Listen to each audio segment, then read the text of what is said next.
Hello मित्रांनो, आम्ही इकडे नाशिकला आलो बघा. आणि इकडे फार्म हाऊस. अरे बापरे, आम्हाला डॉगीनी पण वेलकम केलेलं आहे.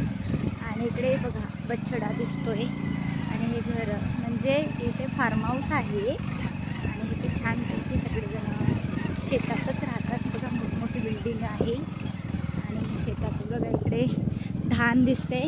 धान म्हणजे काय तर तांदूळ जो असतो ना, त्याचे झाडांना धान असं म्हणतात. जेव्हा ते त्या कणसातून बाहेर निघतं ते तांदूळ.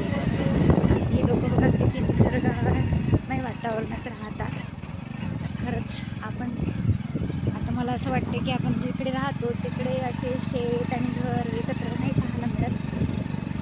तर हे फार्म हाऊसमधलं आता आम्ही विद्यापीठाच्या आतमध्ये प्रवेश करणार आहे. नाशिकच्या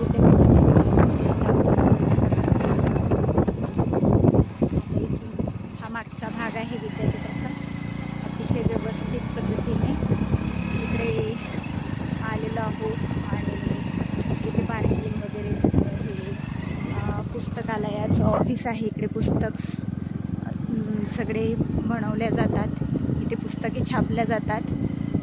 तर हे पूर्ण इकडे पुस्तकांचे ग्रंथभंडार आहे.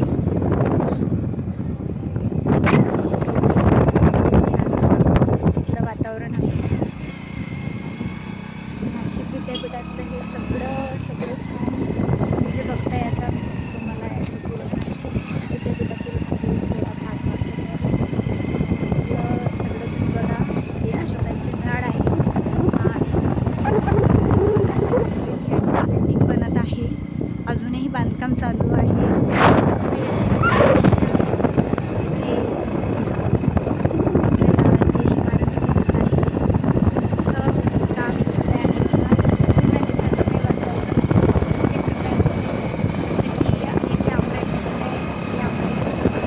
बाजूला हे ऑफिस दिसते. इथे एक्झाम डिपार्टमेंटचं ऑफिस आहे. इकडे बघा इथे पूर्ण आणि पूर्ण नारळांचंच तुम्हाला झाडं दिसत आहे. इकडे नारळ आहे.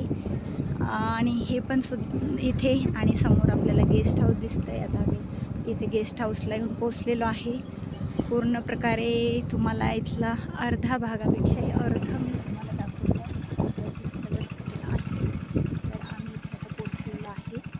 आणि सोबतच